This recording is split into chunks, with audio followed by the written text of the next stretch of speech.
Welcome back to the Sound Good Health podcast. We're talking once again with Eileen Heintz. She talked with us a little bit ago about like her first year of BJJ, and a little bit after that, she entered her first tournament. So we have exclusive access with Eileen Heintz from Kato Jiu Jitu. So Eileen, how are you feeling the day after? Good, tired, a little bit sore, but not too bad. All right. So let's start off with just the day of the event. Walk us through like how you're feeling. What are you nervous about? Well, the first thing I was nervous about was getting there. And then I was nervous about parking. We had a snowstorm Friday, and so there was like snow everywhere. People were parked terribly. It was super hard to find a parking spot. Mhm. And kind of like, well, I park illegally or I missed my match. So, and like, it was just, I mean, it was at a school, so it's not like on the street or anything dangerous, but yeah. So that was the first challenge, getting there, getting inside, finding where I needed to be. Yeah, Minnesota parking in the winter. Was there anything you were particularly nervous about? Well, I didn't really know what to expect. I'd never been to a competition before, and I didn't know even what questions to ask about like how to prepare or anything like that. So I mean, I roll against a lot of guys in my gym in preparation. So like I had that in my mind, like this is what it's going to be like. And it's different rolling against women. So like just as difficult, but in different ways. So it was just completely unexpected, totally out of my comfort zone, and a lot of fun once I got there and started figuring things out. Sure. So let's go back a little bit. Just can you talk more about your prep process? Like, I mean, you signed up in sometime in December, so you had at least a couple weeks to prepare. Yeah, I had about a month to prepare. Actually, I think Tuesday of that week, I told my coach that, hey, I'd like to try competition next year sometime. And then I think like Friday that week, he was like, how about in January on the 15th? And I was like, I guess so. Yeah. Yeah. So he kind of had to talk me into it. And the other guys who were at the gym were like, oh, it'll be fine. You'll be great. And like, they were really encouraging. So I appreciated that. But it was kind of like, I guess I'm doing this. How do I do this? So I did have to cut some weight and just kind of think about where the weak spots in my game were and work on filling those in. Yeah. And we'll, Eileen was helpful enough to send me videos of her matches. Well, let me ask you this. Can you confirm the rumors of why the first match wasn't filmed? Twitter is blowing up with accusations left and right. It was going to be filmed, but it was like the first match of, like, not the first match of the day, but like I had just got there and it was like everything was moving up. And so I didn't have as much time to prepare as I wanted to.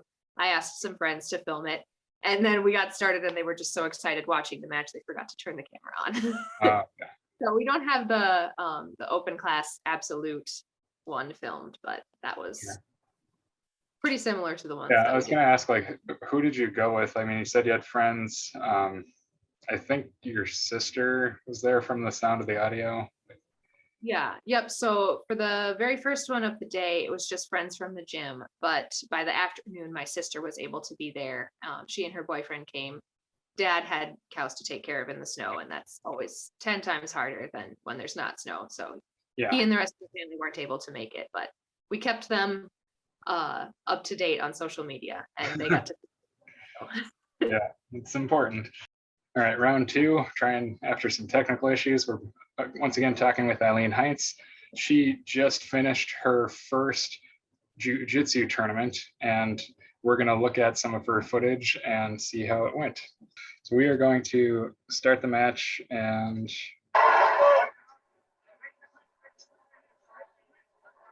this is the second match of the day. Yep, first mute so we can hear ourselves. So it's good. She's got her head down. She's fighting for grips and the underhook. That's something I noticed in all the matches. Oh, yep, there's her takedown. You're going to see that a lot. Yeah. But good advice for white belts is like just pick one technique and go for it and just get it down, because there's so much to learn in a tournament setting. It's just having something concrete to go for instead of like, what do I do? What do I do? All right, so she's fighting. So, yep, getting around, trying to clear the legs past the guard. Coming around to the other side. I really liked that. Thank you. Yeah. And then what I didn't like was coming up. She's fighting. Now, how annoying was that stiff arm? I'll pause for a second here. Because sometimes that's like, sometimes it can really screw you up, and sometimes it like is them just foiling and it doesn't really interfere with you. I know there was one, I think it was in a different match that was really tough to break and Yeah. like just getting in my way. I don't think this was that one. It was just kind of like, okay, I need to get my arm free. Remember how to do that. Yeah. And move on. So. Okay. And then yeah, I would have probably gone a knee on belly there, but then you just let her up. Yeah. Yeah. I wasn't sure about the rules with the edge of the mat. Like we Yeah. were over the other people's mat. So I was like, yeah. And I think the general advice is to let the ref stop you more than you stopping yourself. But on the other hand, you know, this is not life or death prize money on the line, so it's not a big deal. Yeah, same takedown. Awesome. But I really like that too. In case you Yeah. can't tell. well, I love like I do the same similar thing with like just I think they just call it an inside leg trip, where you just kind of wrap your leg around the inside leg more than going to the outside. But then that's also easier for them to negate by just taking that step back. So, but I liked you're breaking her down and her grips aren't really doing anything. So that's really good. Yeah. Take down.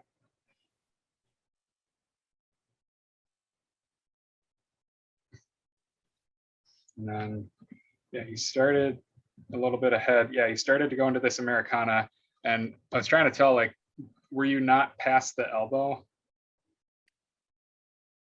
Her elbow or my elbow? Like, you're going for the Americana here. Yeah, you clear that. Yeah, okay, it looks like you're on the forearm, but not the elbow. Yeah, I did Like get on the proximal side, closer to the armpit. Yeah. Yeah. Is that a submission you're like familiar with, or just kind of? Yes, I was going for that, and I think Jose was coaching me to that. But oh man, it's been a couple days ago now, and Yeah. I know she had a coach too, and like I was hearing everybody, and like I think he was coaching her out of that, and she's like preparing for another move. So I was like, okay, well, I don't have this very solidly. I don't remember. And Oh like, yeah, you know, that was another thing that I noticed in a lot of these matches was just sitting pretty high in the mount when you're going for stuff. This is kind of hard to tell. Get a nice look at the judges' lunches. There. Oh yeah, so yeah, you said in our podcast you like to kind of slip around to the back. I like to take the back. That's fun. Yeah. I was hoping to remember that, but it just didn't present itself. Yeah. But, yeah, you're doing a good job screwing up her trying to posture. Like I liked that. She can't get anything going. Yeah, I was attempting to go for an armbar if the opportunity presented itself. Yeah. Or like I think Jose was telling me to do an awesome sweep there. Good job. Yeah, I really like that sweep too. Yeah, it's a good sweep. We had just been doing that, I think the week before in class, and I was like, yes. And then for people watching, the girl in the pink has her arm pushed out kind of uselessly. Well, it can theoretically work, but generally it's not going to do anything when she's trying to pull your belt out behind you and trying to displace your weight.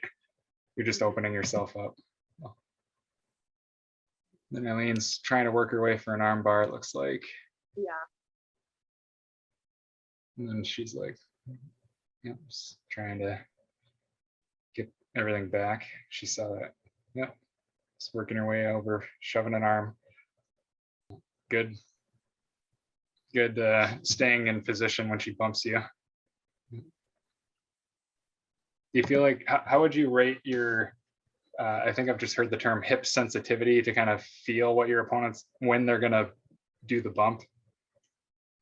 Um, she was kind of telegraphing a lot of what she was doing, so it was really easy to tell what was coming. And I think her coach was even telling her, like, bump her off. So like I think I'm fairly sensitive to it, like just being aware of everything that's going around. I think before, when we talked in our interview this past October, I kind of compared it to working with animals. Like, you just kind of develop a sense for like the movements they make and like anticipating where they're going to go next. So that's translated pretty well for me into jujitsu, just being aware of, okay, when they're in this position, they want to do this, so I need to be ready for this. And there it is.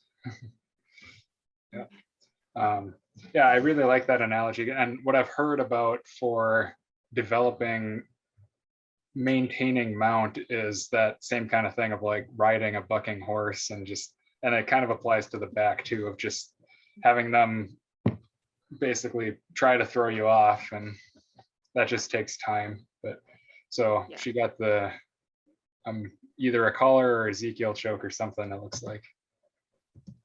Actually, I think I got her finally in the Americana. Oh, okay. If I remember correctly. It's just really hard to tell at this angle. It just looks like her, I can show with my mouse, it kind of looks like her elbow's right here, but still. Yeah, it wasn't a very good one. Like, I need to work on that, but yeah, it but worked. You got the win, and you were dominant in the fight. So that's the. I was going in prepared to lose everything because I had no idea what to expect. And yeah, a friend of mine was like, when you're fighting girls, like, just make the first move because it tends to throw them off, which is a little bit offensive, but is also true. Yeah, it's one of those things where it's like, we're not going to be politically correct, but we're going to make you win. So this one, we begin in media res. I think the first couple seconds of this are cut off, but yeah, and she did a good job here because she was trying to go on this side, and then she switches around to the other side, and that's a kind of universal jiu-jitsu principle. One thing's not working, try another. And that's where, like we were talking about takedowns earlier, having like a pair of takedowns so you can kind of switch back and forth can really take you far. Yeah, so I went up against her for my very first match of the day in the absolute. It was just the two of us who had signed up for that open class division. Okay. And I used that same takedown on her in that one too. So yeah. Well, and she didn't remember or didn't have a defense for it. But yeah. Well, in fighting video games, they say keep doing something till it stops working, and I'm pretty sure that applies to real martial arts too. Like, you have to force your opponent to adapt. You don't necessarily need to adapt for them. But again, that's higher level stuff. So, and yeah, you make sure you get the underhook. I always like struggle with that, with like, when do you actually start, and if you go early, but then the other person's trying to be a jerk about it too and get any little edge they can, like those kind of resets. I don't like them. Okay, this is the annoying one where she had my arm, could not get it loose for the longest time. Yeah, and what might be good if she's struggling up there is to focus on freeing your leg, get past the half guard, but then you just go for that arm. So yeah, and then you got the mount. Yeah, that's something you do really well in all these matches I saw, is just getting past their guard and establishing the mount. That takedown is really good for that, because then you don't even end up in the guard. Because you're already past, yeah. I definitely need to work on staying lower though. Good heavens. Yeah, and one thing I was gonna say is I like posting on my head even. Like, I can have my knees down, but just also having my head, my forehead to the mat above them, and that kind of creates like a smother effect. And it can be a little harder to dig in for the collar chokes and stuff, but you have those 3 points of stability for bucking and stuff. And you can always go back down too if you need more weight on them, but when you're digging for stuff, it helps. Yeah. So that might be something to dabble with. And the other thing I like is, and it kind of feeds in from that riding high, is so if you see, watch, can you see my mouse? Yeah. So her arm is going to go way up here. So what I like to do is I try to get my knees as high up on her armpits as possible, and that helps isolate them that much more.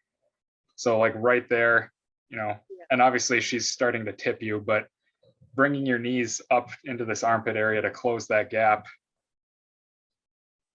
that's something I'm like always ready to jump on, like even right there. Yep. But it's just something to play with. And again, that's my own style. So. All right, so here's the desperation. Yeah, rolls her over. Good. Like, what's your plan in guard? Because if you listen to the audio, there's somebody telling you to do the hip bump sweep. Yeah, we had just been training guard the week leading up to this, and oh, the kid with the headphones. Yeah, he was the scorekeeper, and my sister's boyfriend who took the video said he had decided to stand up during the match, so he was like trying to move the camera around to be able to see. It's worse in the it's worse in the next match. I think I have a different angle of the next match. I don't have a different angle of this one that I can quick send to you if we need to. Sure. Want less. But it's more just my own annoyance. We can still see it, but yeah. So I don't feel that I'm as strong in guard. I hadn't learned it more recently when I understood more jujitsu. So it's like from way back. So I didn't have too solid of a game plan in guard. Like during the match, it was just kind of like, okay, well, I don't want to attempt a sweep and fail and then get in side control. Sure. And then I'm fighting off submissions. So if I could just keep her in the guard, yeah, that was basically my game plan at the moment.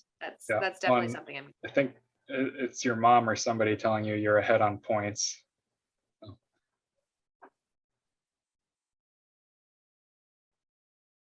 And I mean, it is a legitimate tactic if you're winning, is don't put yourself in a bad position. So. You know, because you have to make her deal with whatever you're conserving energy and you're winning the fight. So, because there's not really submissions that the other person can do from top guard. Yeah, she's got to break the guard to get to a good submission point. Yep. Because that what can opener attempt or whatever isn't going to really do anything. So I think at that point I was starting to get tired because this is my third match of the day. Yeah. And I was like, well, I'm just going to take what she gives me and I'm just going to not stall, but like not survive, not do anything stupid. But you got that last second sweep and you're already ahead. So yeah, that's something else is like Eileen did not get any points scored on her and across 4 matches, which is a feat. So yeah, unexpected. So last match. I was pretty tired by this one. I was going to ask, like, how much time did you have in between? I think I had about 2 matches in between each of these. 2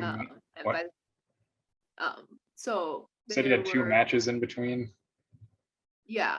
So it's with Grappling Industries, it's a round robin. So like the girl in the pink, the girl in the gray, and the girl in the white all went against each other. Oh, so that's what you meant by there were 2 matches. Yeah, okay. There were 2 matches in between when I had to go, and then I think they folded in people from other divisions. Yeah. That's more rest time, which I appreciated. Yeah, that was great. Grabbing her leg, and yeah, I loved that. I think she was the toughest person I went up against. From watching, I would agree with that. Yep. And then, struggling a little bit to get past the knee.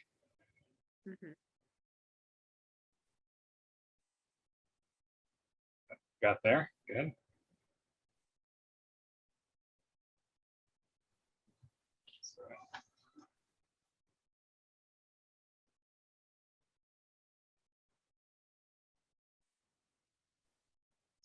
Yeah, here's where the kid gets in the way a little bit. Want me to send you the other version I have? Yeah. It's from like I think further. now we can see. So I was gonna ask like, oh, she's just pushing on your neck here. Okay. Yeah. So basically, I'm just trying to break her down in this corner. Just get something. Yeah, I liked when you're using your weight here on trying to get an arm down and. Yeah, my coach was coaching me through that, and then we did this Monday night in class, and he was like, "This is what you were supposed to do." And I'm like, "Well, now I know." Yeah. It's kind of like a crucifix type setup. Yeah. Yep. Once again, she's really good at that knee slide into mount stuff. Thank you. Yeah, going for the arm bar. Yeah, I was gonna ask you about like, do you know if the elbow is past the hips here? If her elbow is past my hips, I don't Yeah, think it like, is. you don't She was think it doing a is? good job of trying to get out of that, Yeah. and I was trying to let her keep her in that, so it was Mhm. not ideal. Yeah.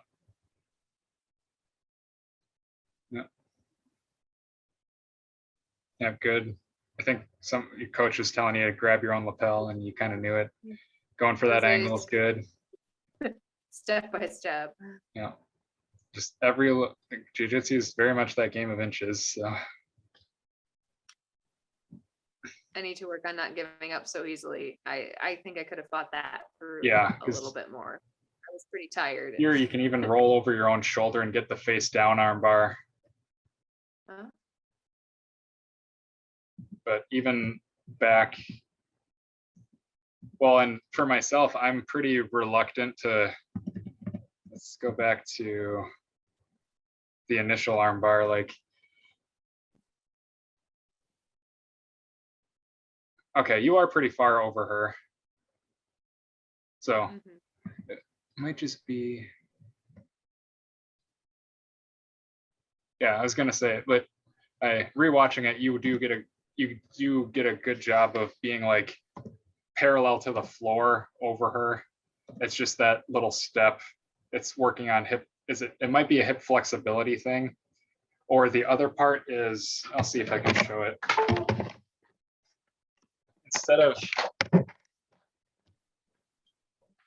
Instead of coming up into like a squat, kind of just bringing your leg around. See how much lower my hips are. Yeah. And I mean, again, not trying to see jiu-jitsu coach, but just saying what works. Yeah, it's what works for me. So okay, but that's good. Kicking the arm. Do you know about the bicep cutter thing? I mean, she doesn't have her arms clasped, so maybe that's not the best idea. So never mind about that. Yeah, and then you fix going at that 45. And then I can't tell, are you like pinching your feet in? Or are they just kind of sitting over her? I think I was trying to keep them heavy and keep her pinned down, but there was so much going on. I don't Right, know. and you're fatigued. It's your fourth match, like so. She kept picking her foot up by my head. I don't know what she was trying to do. Yeah, well, and yeah, you see a lot of weird stuff at white belt. Not to no. throw shade or anything, but white belts deserve it. yeah. Yeah, and then yeah, she's gonna start going for the choke. Although that's like doesn't look like it's even close. Maybe it's a little later in the match. But yeah, Eileen's going for her own choke or armbar, something. I was either trying to set up a sweep or trying to just going for the leg. But yeah, so the other girl's going for that. And it doesn't look like she's really very deep at all. So it wasn't doing much, which was why I was moving a little bit more at that point. So I was gonna ask, like, so how worried were you about that? I I wasn't too worried about it. Like in my very first match, which we didn't get recorded, she was a lot more aggressive with the chokes from guard to the point where like if the match had gone on longer, she might have been able to get something. She was pretty good at that. She wasn't very deep. Her elbows weren't really like placed well enough to sink the choke at all. So I was mostly like, okay, I'm tired. This isn't too much work. I'm maybe just gonna sit here for a while and like Yep. she's pretty good, so I might try and get her in a choke since that's something I can do pretty easily from the guard, whereas she has to pass Yeah. to really do anything. Yeah. Definitely, like if you're tired, the other girl's tired. So it's and if you're again winning on points, survival and not taking any stupid risks, as much as like, and the Warriors Cove where I trained, we were very much focused on submission and not points, but it's different. You got to play with the rules you're playing with. Yeah. So yeah, just keep screwing up her grip. Headphones. Yeah, throwing her off, pulling her in. That was good. That works so well. It makes me laugh. People start to get a grip and you just pull them in with your legs and it's like, oh yeah, those are there too. I have two more limbs. Yeah. Yeah. I really don't know what she's doing here. Yeah. Well, and I was like, I see, and you're gonna start to try to work your way crawling around to her back even, but then she's like, oh crap. I was like, well, if you'll give it to me, sure. Yeah. And then yeah, there's one thing when she stands up that I really admired that you did this correctly. Yep, so standing up. Yep. But what I really liked is with your belt falling down here, you were so focused on fighting, preventing her hands from doing anything, and you didn't get your hands focused on your own belt. You were super honed in, and I was like, that stood out to me. So like, I lose my belt all the time in the gym. Yeah. It's like, well, okay, you just fight without the belt when it comes off. You don't take a break and put it back on. Like that's well, and even just like reaching down to throw it out of the way, it's like you were right where you needed to be. It was awesome. Good to see. Yeah, and that stiff arm, keeping her back, because that can surprise people of like, you start to give them space, but you come right back in and they're like, ah, like they fall back to, and you can pass the guard that way. But it's very smart. Yeah. And then, yeah, you're getting what you want with your grips, and then she's playing catch up, and then you get your takedown again. And she's even got her arm posted out. So it's like, gimme. But then, yeah, this other arm screwing you up. And again, with the foot trying to get over my head, I don't know what she's going for there. Yeah. That's time. Okay. So, yeah, very well deserved. Good job. Thanks. So, overall, like, how do you feel you performed? And that can be like technique, cardio, aggression. Well, I definitely need to work on my endurance because I was pretty tired by the last roll. And I didn't have really a baseline to judge myself off of in preparing for this. So I was kind of just, okay, go, just do the tournament, do what you know how to do. So mindset was kind of mostly what I was focused on preparing up to this. And now I know where the gaps are and what I need to work on more.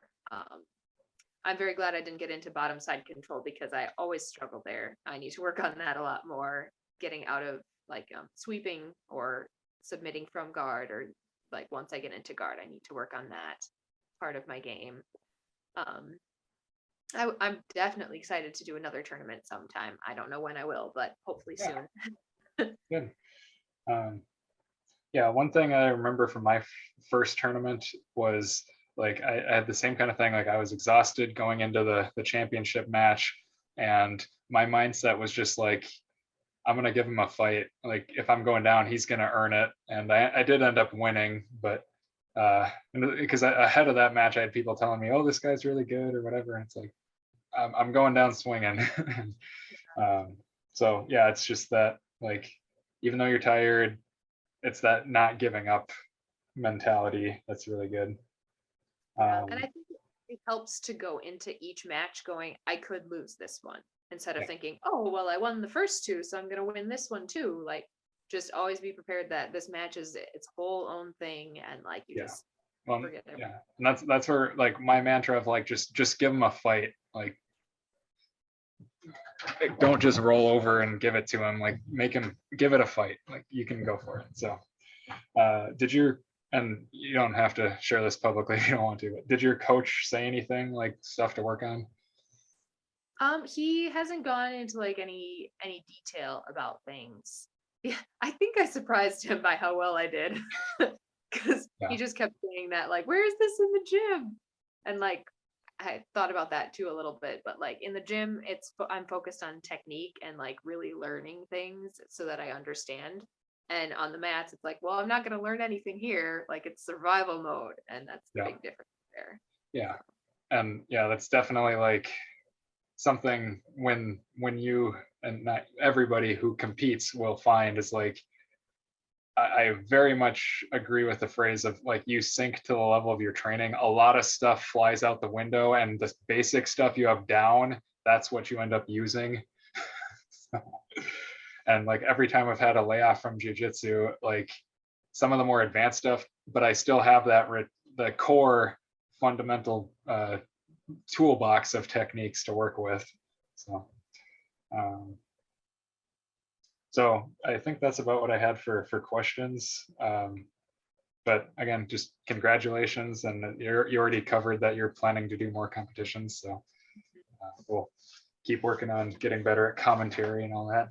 So, One more skill to improve on. yeah, well, and camera work, throwing whoever under the bus too. So, but again, thank you for sending me the clips and being on the show, and have fun in class. Thanks for having me and interviewing me again. It's always fun.